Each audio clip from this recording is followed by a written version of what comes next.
you can no longer suppress the voice of truth, suppress the voice of dissent. इस प्रावधान को लगाने का जो अधिकार है वो भी राज्यों के पास है, राज्य पुलिस के पास है, और इसीलिए अब हर राज्य पर ये मान्य हो जाएगा।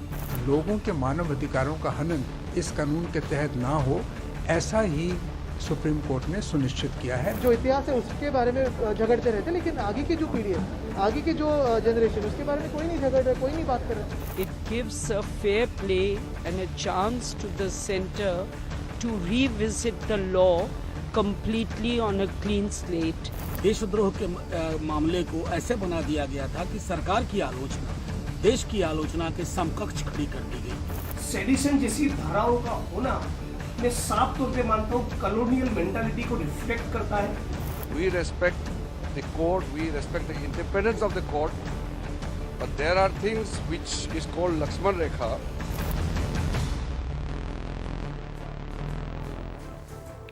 नमस्कार, मैं हूं अंजलि इस्टवाल।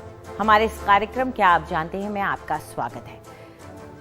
कुछ चेहरों को हम आपको दिखाएंगे जिनको देख करके आपको ये बताना चाहेंगे कि ये वो चेहरे हैं जिन्होंने लंबे वक्त तक राष्ट्रद्रोह कानून की गाज को सहा है।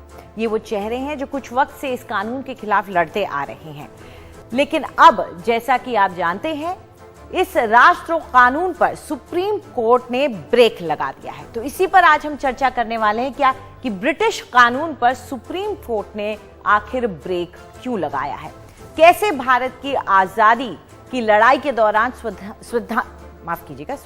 स्वाधीनता सेनानियों के खिलाफ इसको इस्तेमाल किया गया और किस तरह से आजादी के बाद भी सरकारें इस कानून का दुरुपयोग करती रही हैं। मानवाधिकार कार्यकर्ताओं से लेकर पत्रकारों तक को धारा 124A के तहत लपेटा गया। अगले आधे घंटे में हम आपको बताएंगे इस कानून पर अब किस तरह से लग रहा है ब्रेक। दरअसल राष्ट्रद्रोह की धारा 124A को लेकर सुप्रीम कोर्ट ने आज एक बड़ा फैसला सुनाया है। सुप्रीम कोर्ट ने साफ कर दिया कि अब इस कानून का इस्तेमाल नहीं हो सकेगा। दरअसल अदालत इस मामले में 5 याचिकाओं पर सुनवाई कर रही थी। उसने सरकार का रुख जानना चाहा। पहले सरकार ने कहा कि वो इस कानून को बनाए रखने के हक में है, लेकिन बाद में हलफनामा दिया कि प्रधानमंत्री मोदी चाहते हैं कि इस कानून पर विचार हो। कल कोर्ट ने पूछा कि सरकार कब तक विचार करेगी। आज सुनवाई के बाद अदालत ने निर्देश दिए। इन निर्देशों को हम आपको बताते हैं। पहली बात जो सरकार कोर्ट की तरफ से कही गई वो ये कि राष्ट्रद्रोह की धारा 124A में अब कोई नया केस दर्ज नहीं किया जाएगा, यानी कोई नई FIR नहीं होगी। इसके अलावा कहा गया कि कानून पर पुनर्विचार तक, जब तक पुनर्विचार नहीं होता तब तक ये 124A में कोई FIR ठीक नहीं है। कोर्ट ने सभी लंबित मामलों पर इस वक्त रोक लगा दी है, जिसका मतलब है ट्रायल्स नहीं होंगी इस मामले में। अभी वेट किया जाएगा कि पुनर्विचार इस पर हो। साथ ही में कोर्ट ने कहा कि राष्ट्रों में बंद लोग जो हैं वो बेल के लिए कोर्ट के पास जा सकते हैं, बेल के लिए अपील कर सकते हैं। ये भी कहा कि दुरुपयोग रोकने के लिए केंद्र सरकार को निर्देश जारी करने चाहिए राज्य सरकारों को। साथ ही में नई FIR अगर होती है तो फिर संबंधित लोग जो हैं वो कोर्ट जा सकते हैं इस पूरे मामले को लेकर और अपनी बात सामने रख सकते हैं। ये भी कहा कि अदालतों को भी उन्होंने निर्देश दिया कि वो नई FIR के मामलों का तेजी से निपटारा करें ताकि इस कानून की गाज और लोगों पर न गिरे। जुलाई के तीसरे हफ्ते में अब इस मामले की अगली सुनवाई होगी, लेकिन ये साफ है कि फिलहाल इस कानून पर ब्रेक लगा दिया गया है। सुप्रीम कोर्ट के फैसले के बाद कानून मंत्री किरेन रिजिजू ने कहा कि वो अदालत की स्वतंत्रता का सम्मान करते हैं, लेकिन एक लक्ष्मण रेखा है जिसे पार नहीं किया जा सकता। We have made our position very clear, and we also informed the Honorable Court about the intention of the Honorable Prime Minister. Beyond that, if anything else have happened, I don't know.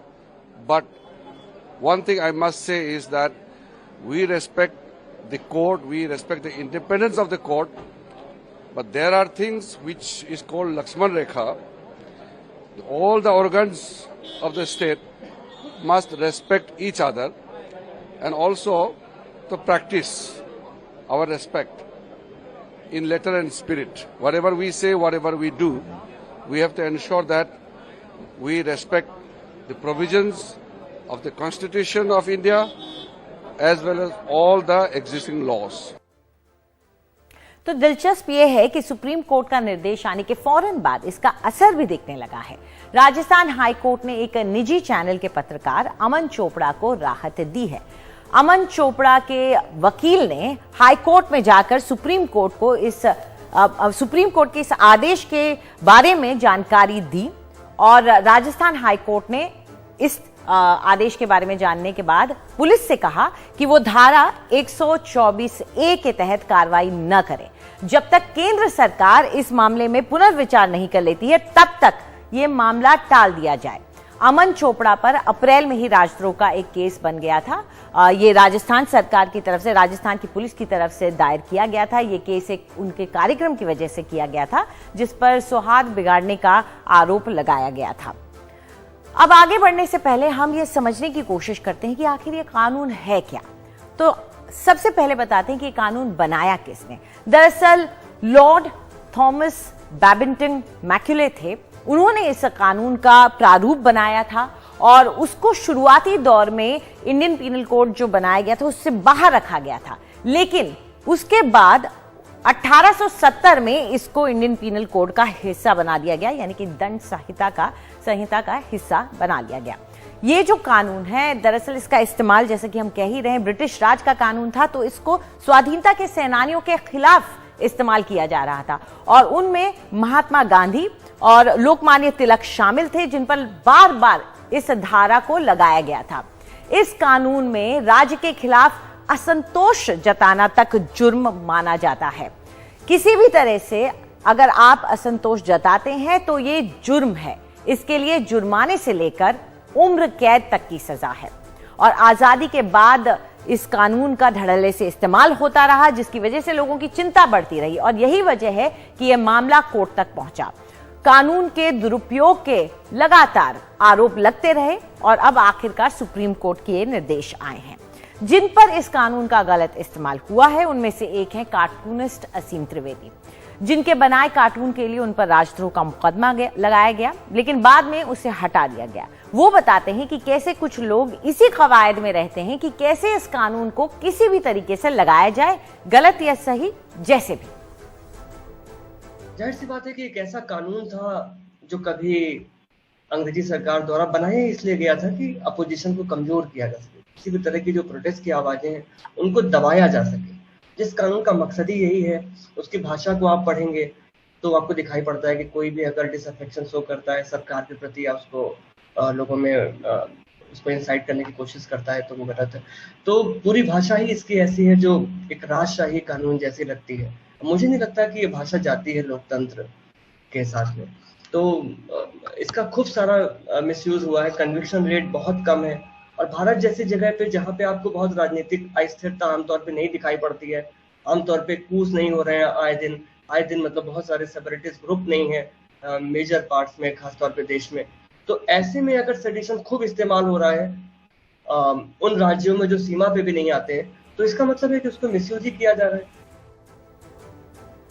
तो लगातार राजद्रोह के अगर हम मामले देखें तो आंकड़े बताते हैं कि ये बढ़ते ही जा रहे हैं। हम आपको 2010 से लेकर अब तक के मामले दिखाते हैं तो आंकड़े बताते हैं और ये जो डेटा है ये दरअसल आर्टिकल 14 से हमने लिया है और इसमें ये साफ लिखा है कि कुल मामले जो हैं वो 867 के करीब हैं, जिसमें आरोपी अगर आप कुल देखें तो 13,000 के पार हैं, लेकिन इनमें से 10,000 से ऊपर आरोपी तो अज्ञात ही हैं, यानी जिनकी आइडेंटिटी का पता ही नहीं है, लेकिन मामले दर्ज हैं।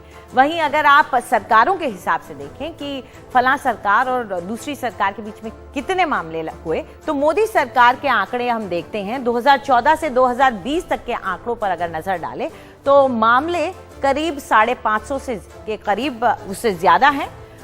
आरोपी कुल 15,000 के पार हैं, जिनमें से करीब 6,500 जो आरोपी हैं वो अज्ञात आरोपी हैं, जिनकी नाम निशानदेही कुछ नहीं है, उनको अज्ञात लोगों के खिलाफ मामला दर्ज है। वहीं आपको यूपीए 2 सरकार में कितने राजद्रोह के मामले किए गए इस पर भी नजर डालते हैं। जनवरी 2010 से अप्रैल 2014 तक अगर हम नजर डालें तो 226 मामले कुल दर्ज किए गए थे, जिनमें से आप देखेंगे तो आरोपी कुल जो हैं वो 4,500 से कम है, 4,394 हैं। वहीं इनमें से 3,000 से भी ज्यादा, लगभग 4,000 तक जो लोग हैं, आरोपी हैं, वो अज्ञात हैं, यानी कि उनका नाम पता कुछ नहीं मालूम है। फिर भी बावजूद इसके ये राजद्रोह का जो मामला है इनके खिलाफ बनाया गया है। तो एक नजर इस पे भी डालते हैं कि ऐसे कौन से वो लोग हैं, वो शख्सियत हैं जिन पर राजद्रोह का मामला बना और उनको लोग जानते हैं।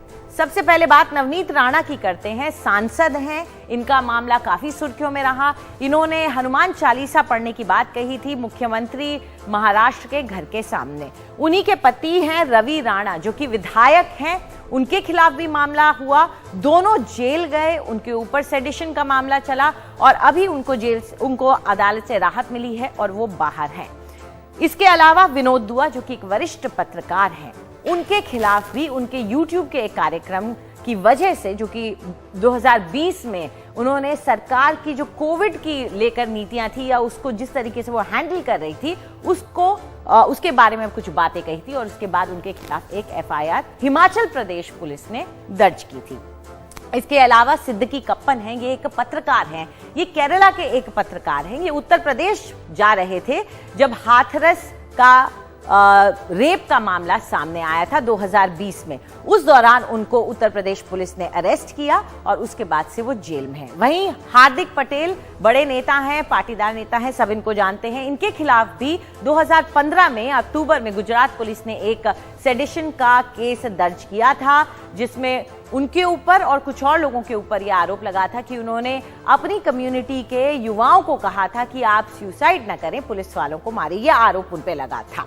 इसके अलावा दिशा रवि, ये 21 साल की एक लड़की हैं जो कि एनवायरमेंट एक्टिविस्ट हैं, पर्यावरण के लिए काम करती हैं। इनको दिल्ली पुलिस ने बेंगलुरु जाके अरेस्ट किया था 2021 फरवरी में। इनके ऊपर दरअसल आरोप लगाया गया था कि इन्होंने एक टूल किट बनाया है और वो टूल किट दरअसल कृषि कानूनों की खिलाफत करने वाले जो उस वक्त प्रोटेस्ट चल रहा था उसको लेकर उन्होंने बनाया है। चलिए अगले शख्स आप सब जानते हैं, असीम त्रिवेदी, जिनकी अभी हमने बाइट दिखाई। ये कार्टूनिस्ट हैं, इन्होंने कार्टून बनाया था जिस पे आपत्ति जताई गई। अरुंधति रॉय, ये एक लेखिका हैं जिनको बुकर प्राइज तक मिला हुआ है, लेकिन इनके खिलाफ भी मामला दर्ज है। और कन्हैया कुमार, ये एक युवा नेता हैं, स्टूडेंट नेता हैं और इनके ऊपर आरोप लगे थे जब इन्होंने JNU में कुछ ऐसी बातें कही थी, ऐसे भाषण दिए थे जिसके बाद इनके ऊपर सेडिशन का आरोप लगा।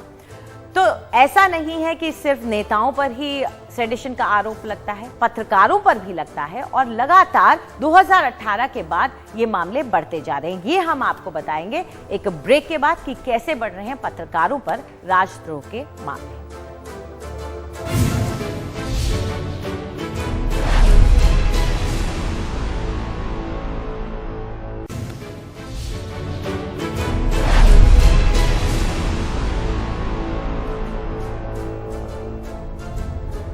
क्या आप जानते हैं कि आजादी की लड़ाई में अंग्रेजों ने राजद्रोह कानून का बार बार इस्तेमाल किया।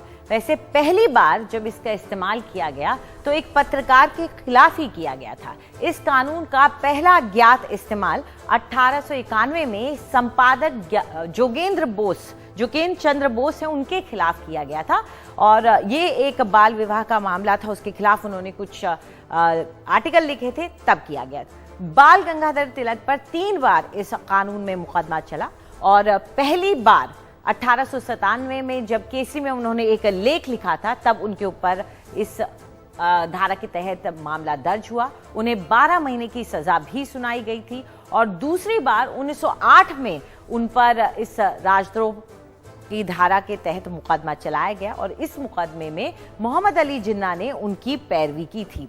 हालांकि इसमें तिलक को 6 साल की सजा सुनाई गई थी।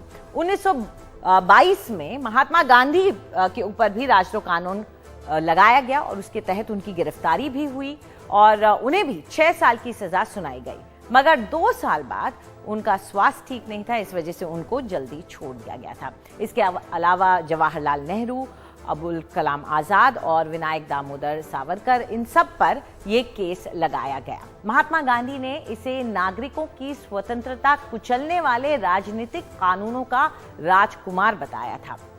तो हमारे आज के कार्यक्रम में इतना ही। नमस्कार।